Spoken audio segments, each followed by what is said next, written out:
I stood at the entrance to the aisle, my bouquet trembling in my hands. Everything was perfect. The flowers, the music, the guests all seated and waiting. Then I saw her. Kinzel Ward, my best friend since high school, walking toward me in a full white gown. Not ivory, not cream. Pure bridal white with a sweeping train and an actual bridal hairpiece with a veil tucked behind her ears. Gasps rippled through the crowd like a wave. I felt my face go hot. My stomach dropped to my feet.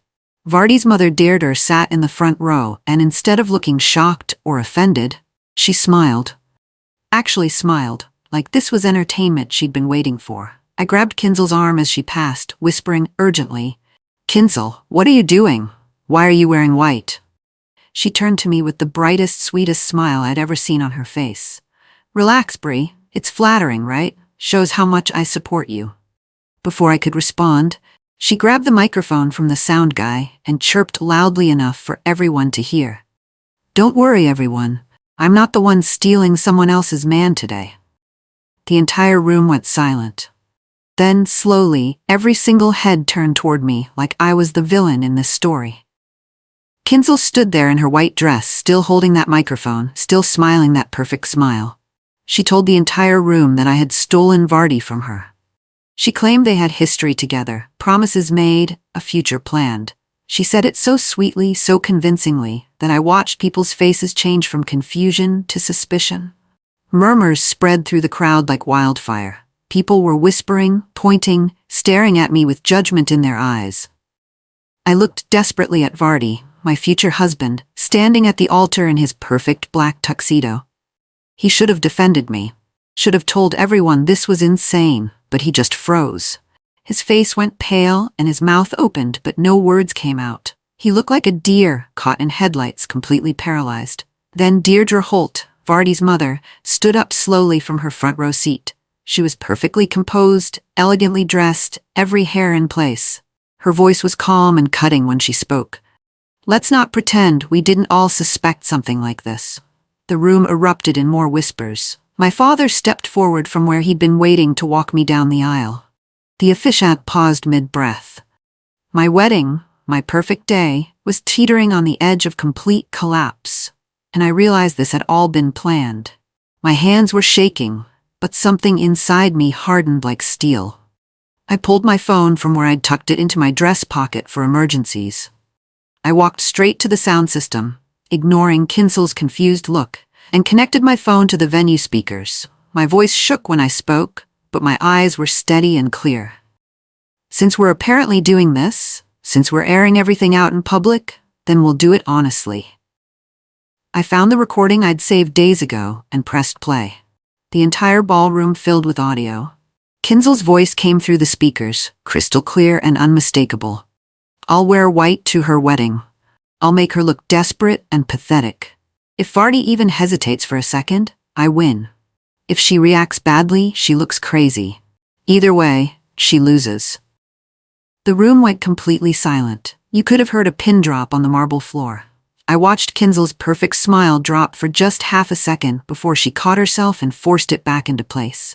People were staring at her now, not me, and I saw confusion and anger starting to replace their earlier suspicion. But then the recording kept playing, and Vardy's voice came through the speakers next. His face turned pale white, then gray, then almost green. Because the recording also included his voice, and what he said made my chest crack open. Vardy's voice filled the ballroom through the speakers, calm and clear. "Just don't ruin my mom's day, okay? She's worked really hard on this wedding. Not, don't do this. Not, stop this plan. Not, this is wrong." Just a simple request not to ruin his mother's day. Permission by weakness. Permission by silence. I felt something inside my chest actually crack like ice breaking. All those months of planning, all those nights I'd worried about being good enough for his family, and he'd known. He'd known what Kinzel was planning, and he'd done nothing to stop it. Deirdre's voice cut through the shocked silence like a knife. "Turn that off. Turn it off right now." But she wasn't embarrassed. She was angry, furious that her careful plan was being exposed. I watched her face transform from elegant composure to barely controlled rage.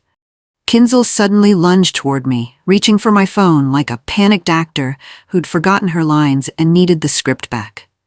"Give me that," she hissed, all pretense of sweetness gone. You have no right to record private conversations. But I stepped back, holding the phone out of her reach. The guests were all standing now, some with their phones out, some just staring in shock. My wedding was officially a disaster. But at least now everyone knew the truth. The ceremony was postponed, not cancelled. Deirdre insisted on it with that iron control she always maintained. She announced to all the guests that there had been a misunderstanding that needed to be worked out privately. But please, everyone should stay for drinks and appetizers in the reception hall. She needed to control the narrative, to manage what people saw and said. I sat alone in the bridal suite while I could hear laughter and conversation rising from the reception area below. They were down there eating the food I'd chosen, drinking the champagne I'd paid for, and probably gossiping about what they just witnessed. My bridesmaid Prague came in, her face pale and worried. She handed me her phone without saying anything. I looked at the screen and felt sick. It was a text from Deirdre Holt, sent to Vardy. Fix this mess your fiancé created. She's humiliating our family and embarrassing you. Control her or I will. Not help her, not support her. Control her, like I was a problem to be managed, not a person who'd just been publicly humiliated. I looked at Prague and realized something that made my blood run cold. Deirdre wasn't trying to protect her son from embarrassment. She was protecting the family's image, their reputation, their status, and I was the threat to all of it. The door to the bridal suite opened, and Deirdre walked in like a queen entering her throne room. She didn't knock, didn't ask permission, just walked in and closed the door behind her with a quiet click. She spoke softly, almost gently, but her words were deadly sharp. Brielle dear, people forgive a messy bride if she knows her place and behaves appropriately afterward. I stared at her, not understanding at first. She sat down across from me, perfectly composed in her designer mother-of-the-groom dress. You were always very lucky to be chosen by Vardy.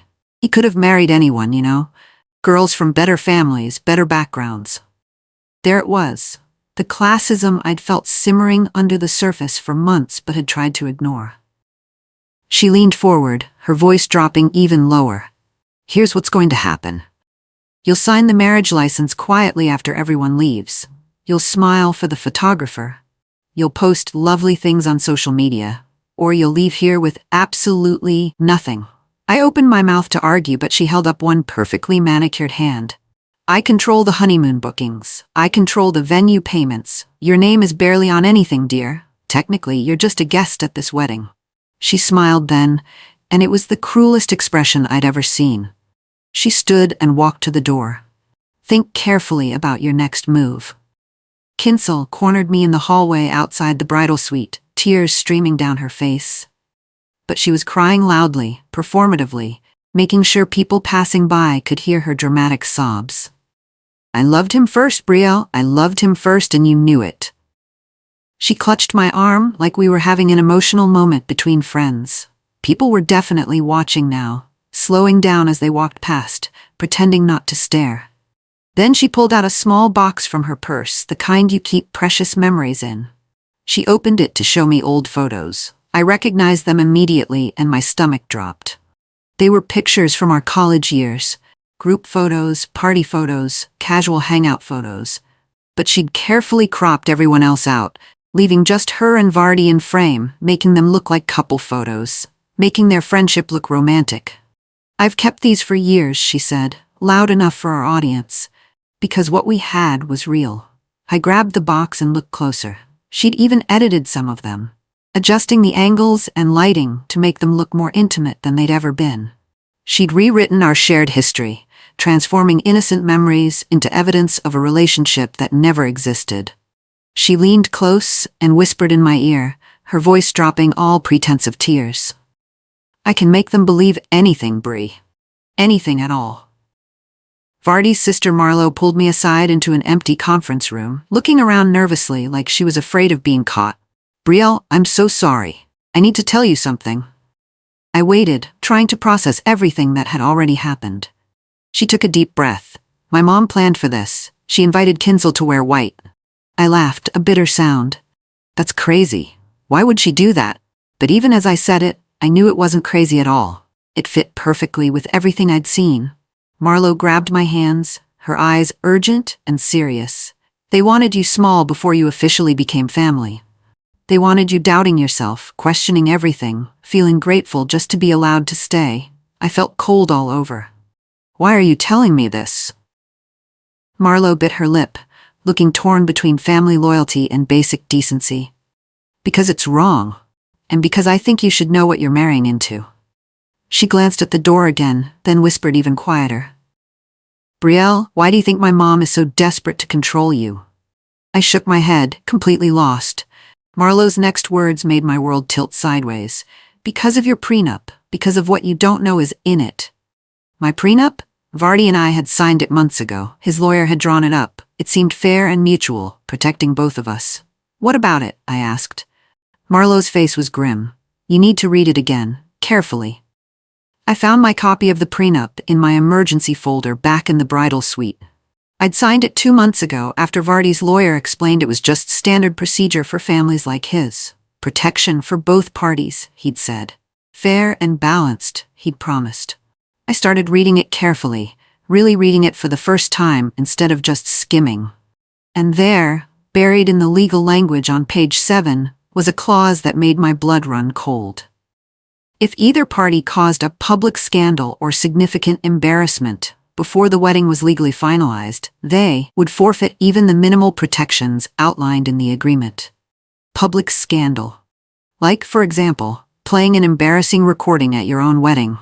Like confronting your husband's mother in front of guests. Like refusing to smile and play along when your best friend wore white.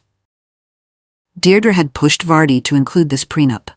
She'd insisted on her lawyer drafting it. And now I understood why.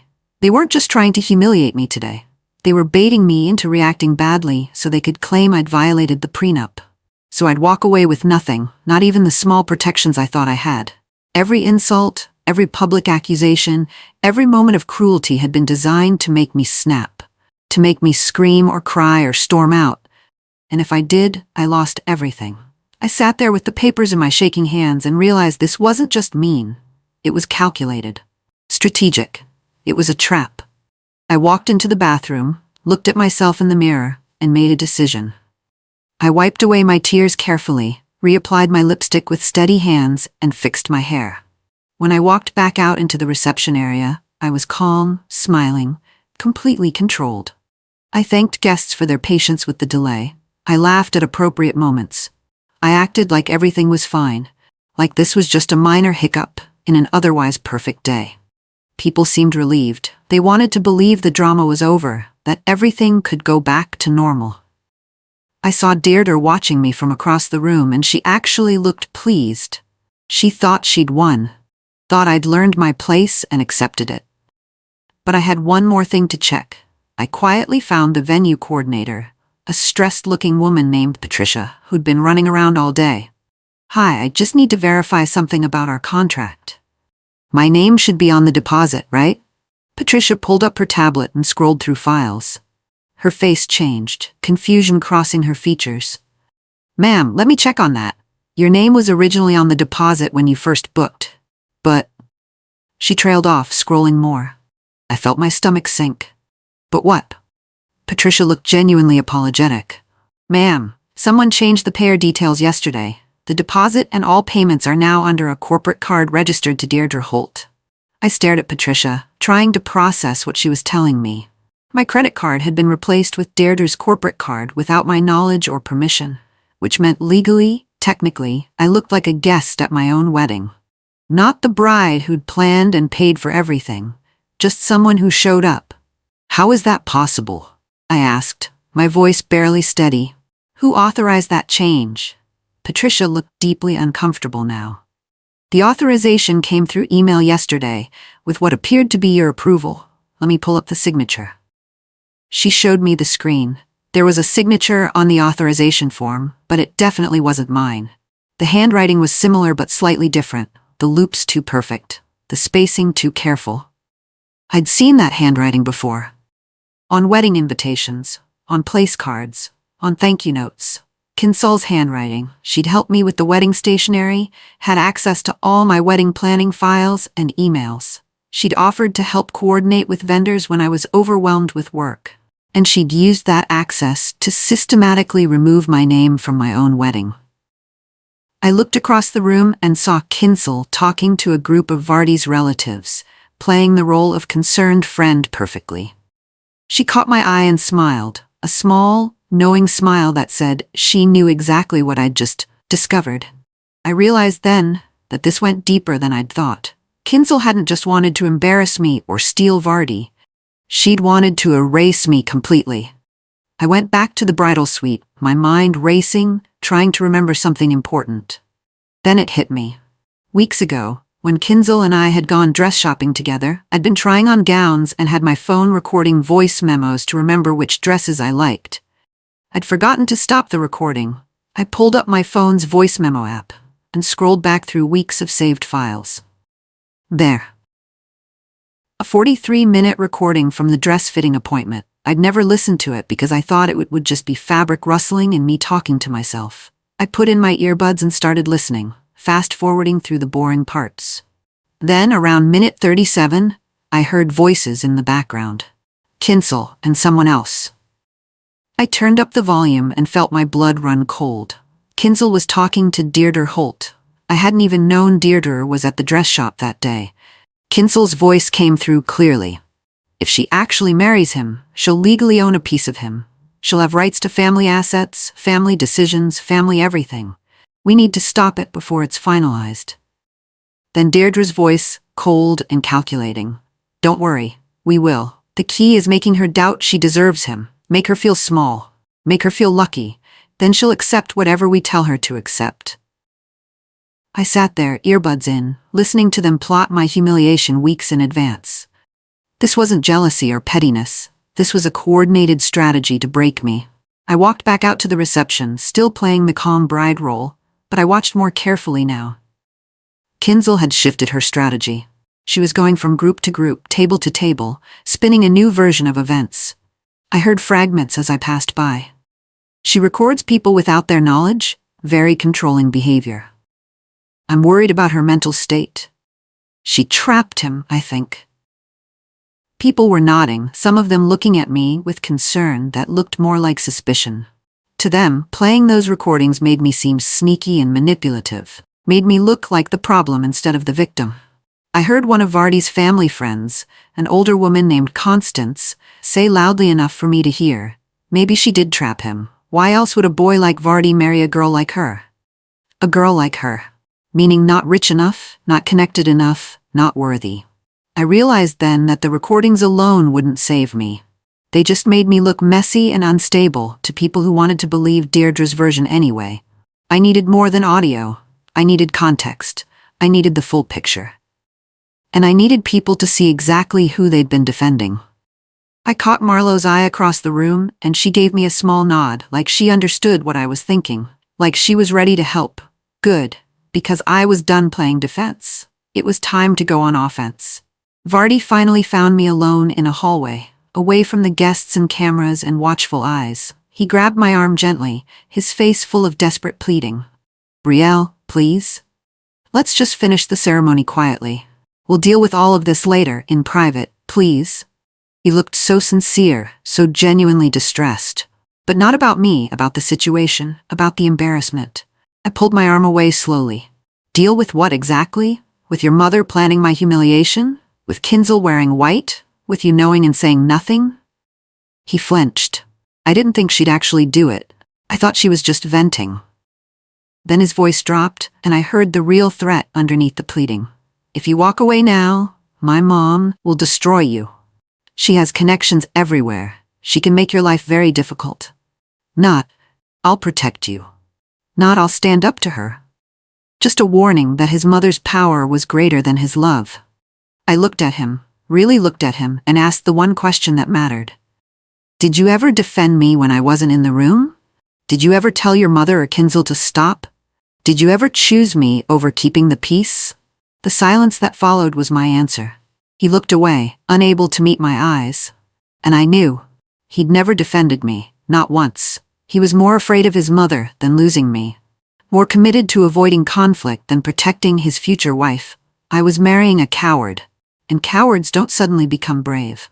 My phone buzzed with a text from an unknown number. It was my dress seamstress, a sweet woman named Gloria who'd spent weeks perfecting my gown. "Brielle, I don't know if this matters, but someone came by asking for receipt copies today. Said she needed proof of who paid for your dress. Thought you should know." I called Gloria immediately, stepping into an empty room. "Who came by?" I asked. Gloria's voice was hesitant. "Mrs. Holt, the groom's mother. She wanted documentation of every payment, every alteration, every fitting. She specifically wanted proof of whether you paid or if it was a gift." My mind raced. Why would Deirdre care about my dress receipts? Gloria continued. "I told her that information was private, but she insisted. Said something about needing it for family records." I thanked Gloria and hung up, my hands shaking. Then it clicked. Deirdre was building a narrative. She wanted to be able to claim my wedding dress was a gift from Vardy's family. That everything about this wedding was their generosity, their money, their gift to me. She wanted to position me as indebted, as someone who owed them gratitude for every single thing. Someone who should be grateful just to be here. Someone who had no right to complain or make demands because none of this was really mine anyway. I realized then that Deirdre's real addiction wasn't money or status. It was ownership. She wanted to own me, control me, make me dependent on her approval and generosity. And she was systematically removing every piece of independence I had. One of Vardy's groomsmen, a college friend named Tyler who'd had too much champagne, pulled me aside with a drunk, conspiratorial smile. "Can I tell you something? Kinzel's been telling everyone she and Vardy had a private agreement years ago. Like, an almost engagement. Said they promised each other if they were both single at 30, they'd get married." My blood ran cold. "What?" Tyler nodded, swaying slightly. "Yeah, she's been saying it all week, showing people old photos, talking about promises made, pretty intense stuff. I found Vardy immediately and pulled him into a corner. "Did you ever promise Kinzel anything? Any kind of agreement or understanding?" He looked confused, then uncomfortable. "What?" "No. I mean, we were friends in college. I might have said something stupid like we'd always be friends." "Why?" I stared at him. "She's telling people you had a romantic agreement, that you promised to marry her if you were both single." Vardy's eyes went wide. "That's insane. I never said anything like that. We were just friends." But it didn't matter what he'd actually said. Kinzel had taken a single throwaway comment, a meaningless, "we'll always be friends" line, and twisted it into a life claim. Built an entire narrative around it. Made herself the protagonist of a love story that never existed. And people were believing her because she told it with such conviction, such detail, such apparent emotion. I realized Kinzel could twist a single sentence into evidence. Could rewrite history and make people believe her version. And there was no recording, no proof, no way to fight someone who lied with such confidence. One of my bridesmaids, a girl named Prage, who I'd known since college, started acting strangely cold toward me. She wouldn't make eye contact, kept her distance, seemed almost afraid to be seen talking to me. Finally, another bridesmaid named Hannah pulled me aside and whispered what had happened. Deirdre had offered Prage a job connection at her husband's law firm, a real career opportunity that Prage desperately needed. And in exchange, Prage had agreed to be a witness to my unstable behavior if needed. "She's been telling Deirdre everything you say," Hannah whispered. "Every complaint, every doubt, every frustrated comment. Deirdre's building a case that you're mentally unstable or something." I felt sick. My own bridesmaid, someone I'd trusted, had been recruited as a spy. When I confronted Prage directly, she at least had the decency to look ashamed, but she repeated Deirdre's line almost word for word. "You should just be grateful, Brielle. Grateful that a family like his chose someone like you." That's what Mrs. Holt said, and honestly, she has a point. Someone like you. There it was again. That dismissive, classist phrase that made it clear I was lesser, unworthy, lucky to be tolerated. I walked away from Prage, feeling completely isolated. Everyone around me had been bought, manipulated, or turned against me. But then Marlo caught my eye across the room and gave me a small, knowing smile. She gestured for me to follow her. "I saved something," she whispered. "Something you need to see." Marlo led me to the venue manager's office where she'd apparently been working some magic. The manager, Patricia, pulled up security camera footage from earlier that day. "We don't normally show this to guests," Patricia said. "But given the circumstances, I think you should see it." The footage showed the venue from that morning, and there was Kinzel, arriving hours early with a garment bag. She disappeared into one of the bridal suites, the one that wasn't mine. 20 minutes later, Deirdre Holt arrived. The camera caught them meeting in the hallway, and Deirdre actually hugged Kinzel like family, like they were partners in something. Marlowe pointed at the screen. "Watch this part." On the footage, Deirdre pulled an envelope from her purse and handed it to Kinzel. They spoke for a moment, too far from the camera to hear, but their body language was clear. This wasn't a chance encounter.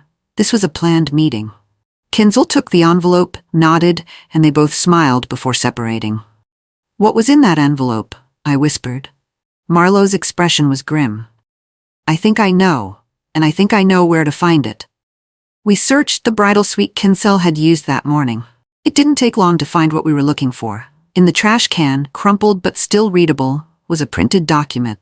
Marlowe smoothed it out, and we both stared at it, horrified. It was titled at the top in bold letters, "If she panics, say this."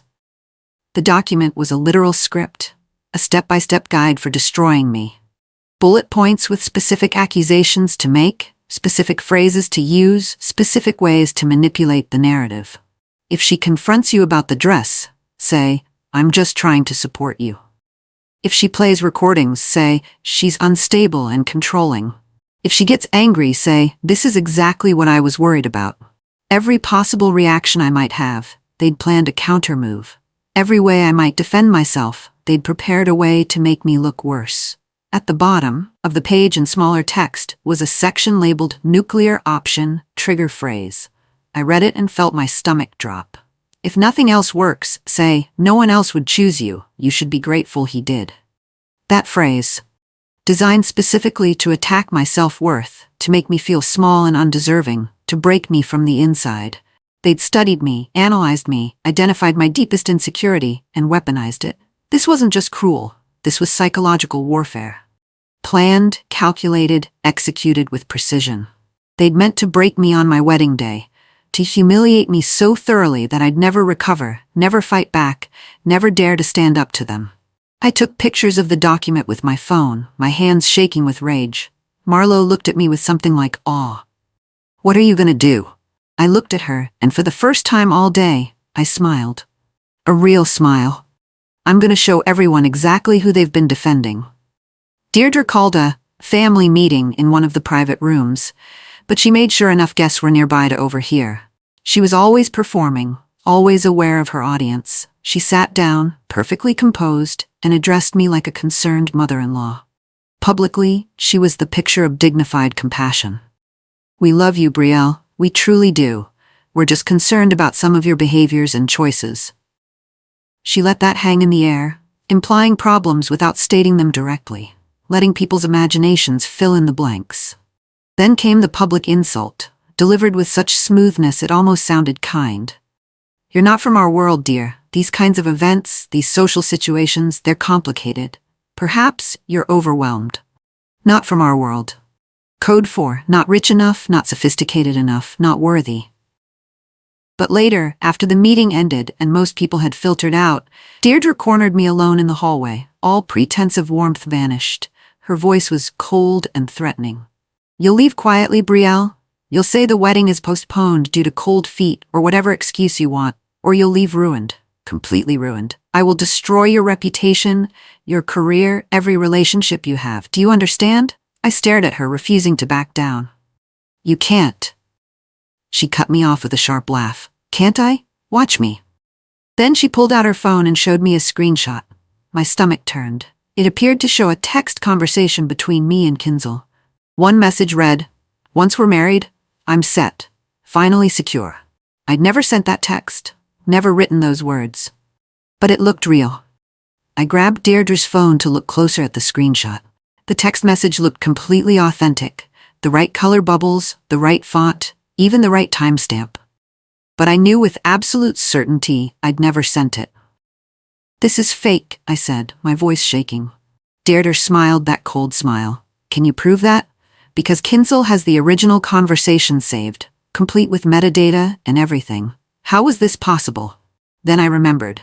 Months ago, when I'd gotten a new phone, Kinzel had offered to help me transfer my photos and data. She'd had access to my old phone for several hours, said she wanted to make sure nothing got lost in the transfer. She'd been so helpful, so caring. But she'd done more than transfer photos. She'd backed up my messages, my photos, everything. And with access to those backups, someone tech-savvy could fabricate receipts that looked completely real. Could create conversations that never happened. Could build evidence of anything they wanted. Kinzel doesn't even love Vardy, I said, more to myself than to Deirdre. So why do all this? Deirdre's expression shifted, showing a crack of truth. Love? This has nothing to do with love, dear. Kinzel wanted what you had, not Vardy specifically. You, your escape from your small hometown, your independence, your ability to move on while she stayed stuck. She didn't want the man. She wanted your identity, your life, your future. And I helped her because destroying you benefits me. I stared at her, understanding finally clicking into place. You're using me to control Vardy.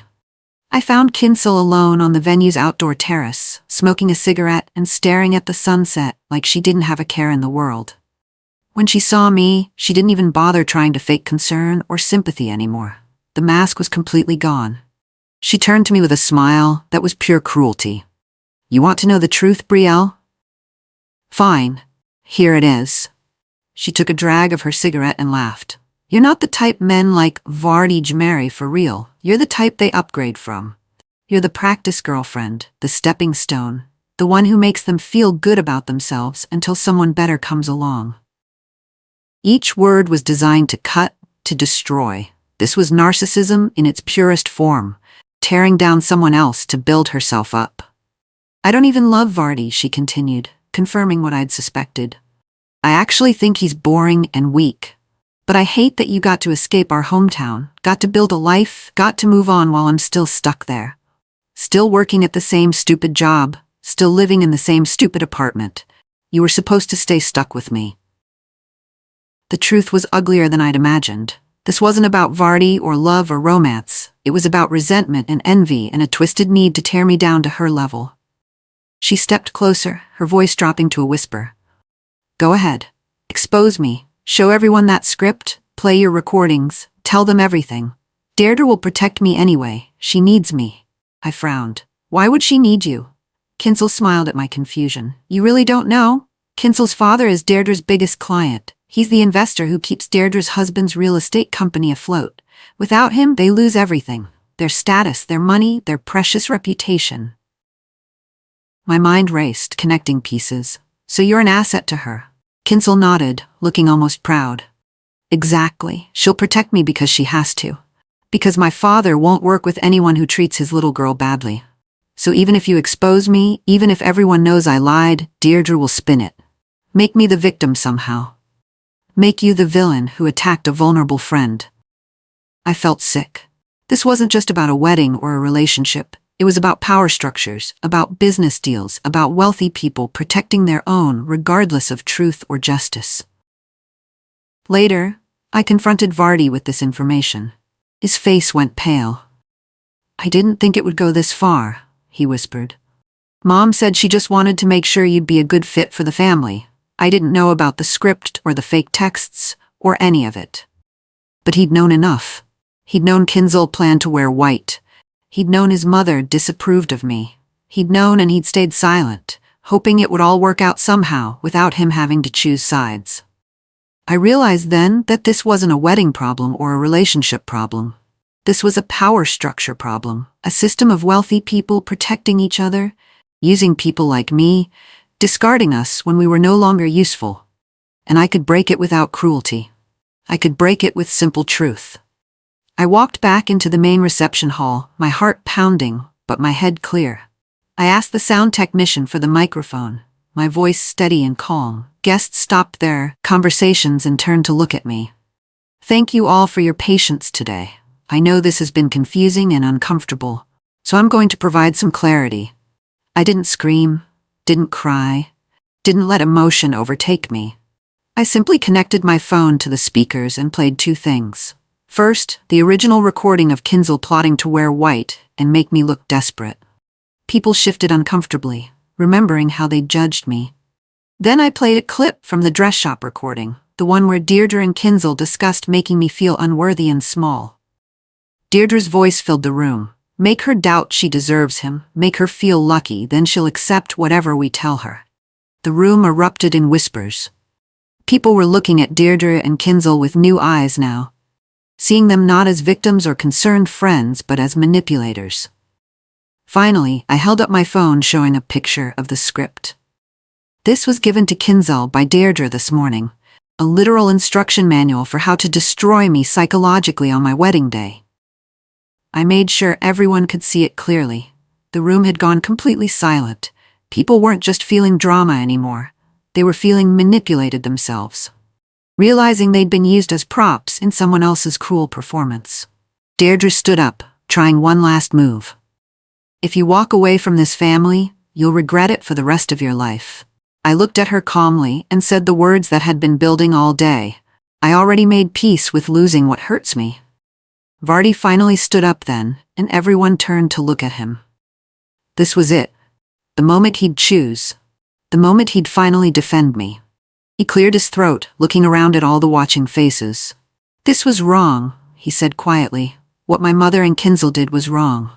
People nodded, some looking relieved. Finally, the groom was standing up for his bride. But then Deirdre smiled, and I saw it wasn't the smile of someone defeated. It was the smile of someone who'd anticipated this move and prepared a counter.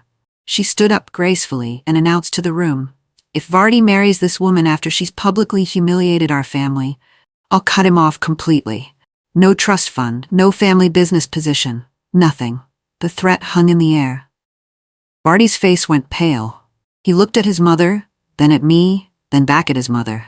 He was calculating, weighing, choosing. And I saw the exact moment he made his decision. He looked at me like I was supposed to save him, like I was supposed to say it was fine, that we'd figure it out, that love was enough, like I was supposed to sacrifice myself to make his life easier. I took off my engagement ring slowly, the diamond catching the light one last time. I walked over to him and placed it in his hand, closing his fingers around it gently. I wanted a husband, Vardy, not a project. The words came out calm and clear. No anger, no bitterness, just truth. Then I turned and walked toward the exit, my wedding dress trailing behind me. I didn't look back. Behind me, I heard the room erupt in chaos. Guests leaving early, conversations exploding, the careful facade Deirdre had maintained for years cracking in real time. Outside, Marlo caught up with me and handed me a folded note. Read this when you're ready, she said. I opened it in my car. It was a newspaper clipping from 10 years ago about another broken engagement involving the Holt family. Another bride who'd walked away. I wasn't the first. I was just the first one who'd come with proof.